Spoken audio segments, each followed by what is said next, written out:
네, 드론 하면 이 비행기, 조그만 비행기가 생각이 나는데 이 드론의 역할이 우리가 생각했던 것보다 훨씬 더 다양해지고 있다고 합니다.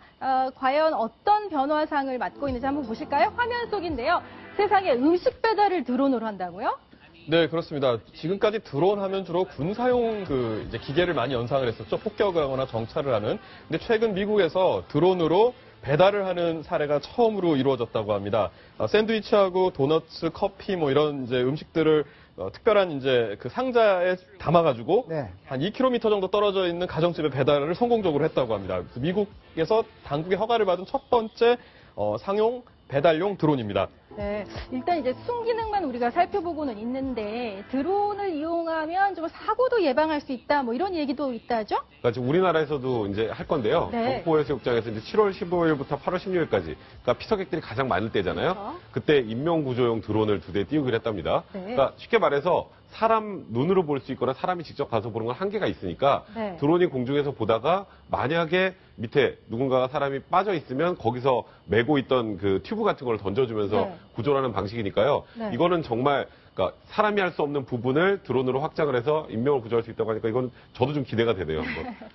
인명구조에서 나가서 드론이 도둑을 잡는다고 하네요. 이세영 기자, 어떤 내용입니까? 네, 최근에 있었던 일입니다. 미국에서. 네. 드론에 이제 이렇게 작은 이제 카메라, 영상을 볼 수 있는 카메라를 달고서 이제 그걸 가지고 이제 이렇게 뭐 놀고 있었던 거죠. 10대 소년들이. 네. 근데 어떤 모터보트가 또 다른 모터보트를 묶고서 이렇게 빠르게 움직이고 있는 예. 네. 쉽게 말하면 보트를 훔치는 행위였던 겁니다. 아. 근데 이제 10대 2명이 저 드론을 이용해서 계속 그 궤적을 추적을 하고 또 신고를 하고 해서 결국 보트를 훔치려던 사람들을 잡았습니다.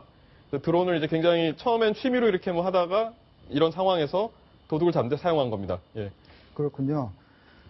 근데 드론이라는 게 사실 그 좀 프라이버시를 침해하는 하나의 또 다른 해가 될 수 있다, 이런 얘기들도 미국에서 많이 나오던데요. 그러니까 사실 드론이 그냥 날라만 다니는 게 아니라 밑에를 다 촬영하고 볼 수 있잖아요. 네. 그러니까 개인 사생활 침해 우려는 굉장히 크죠. 그러니까 이 드론이라는 게 굉장히 여러 가지로 좋은 기술로 사용될 수 있지만 역기능이 분명히 그런 부분이 있기 때문에 네. 그런 부분을 어떻게 해결해 나갈지에 대한 고민도 분명히 해야 될 것 같고요. 네. 최근에는 뭐 지뢰 제거 작업 같은 것도 드론이 한다고 합니다. 아. 원래 지뢰 제거 하려면 사람이 직접 들어가서 탐지하고 그걸 제거하니까 굉장히 위험한 과정을 거치는데 네. 이 드론을 통해서 하면 20배 정도 속도 빨리 할 수 있고요. 그리고 사람이 아니라 드론이 들어가니까 안전할 거 아니에요. 최악의 경우 드론이 터지는 거니까. 그래서 네. 이런 부분 같은 경우는 우리나라에서도 원래 DMZ에 굉장히 지뢰 많이 묻혀 있잖아요. 네. 그건 우리나라에서 좀 관심 가져야 될 기술이 아닌가 생각이 듭니다. 네. 황성준 의원님, 이번에 미국에서 테러가 났을 때 경찰이 진압 과정에서 로봇을 사용했잖아요. 근데 이제 전쟁터에서 드론을 사용해서 지뢰를 그러니까 이제 그런 이제 경찰에 공급한 게 사실 경찰용으로 만든 게 아니라요. 군수용으로 만든 겁니다. 아. 그리고 제가 이제 드론이라는 걸 처음 실물로 본 게 2002년에 이제 아프가니스탄에서 처음 봤는데요. 예. 이제 그 당시만 하더라도 신기한 거였는데 지금 드론이 제일 한국에 많이 날아다니는 하늘이 어디인지 아십니까? 바그다드입니다.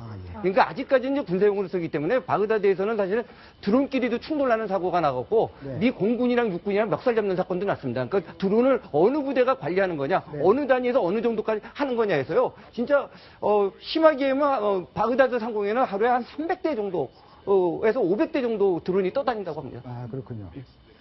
황일도 의원, 예. 좀 전에 부산에 대북전단 풍선이 떨어진 얘기를 했습니다만, 이 드론으로 대북전단을 날리면요, 그렇습니다. 훨씬 정확하게, 안전하게 갈 것 같아요. 아까 말씀드렸다시피 풍선이라는 것은 바람의 방향을 아주 크게 받을 수밖에 없는데 네. 드론은 일단 날리면 목적지를 정확하게 지적을 해가지고 날려보낼 수 있지 않겠습니까? 네. 그래서 이제 미국의 비영리 단체인 HRF라는 단체, 인권재단이라고 불리는 단체에서 한국 드라마랑 영화 인터뷰, 그러니까 김정은을 암살하러 가는 내용으로 화제가 됐던 영화죠.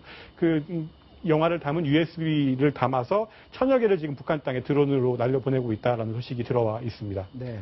그래서 이제 보통 이제 들어가는 비용이 2kg 정도의 물체를 달아서 20km를 날리는데 보통 600만 원 정도가 든다고 하거든요. 네. 그동안 이 단체에서 드론 사업에 쓴 돈이 약 4억 원 정도가 들었다고 하고요. 그러니까 앞으로 이런 방식으로 북한 주민들에게 좀 더 정확한 정보를 좀 더 정확한 방식으로 전달할 수 있지 않겠느냐 하는 이 단체 대표가 남긴 말이었습니다.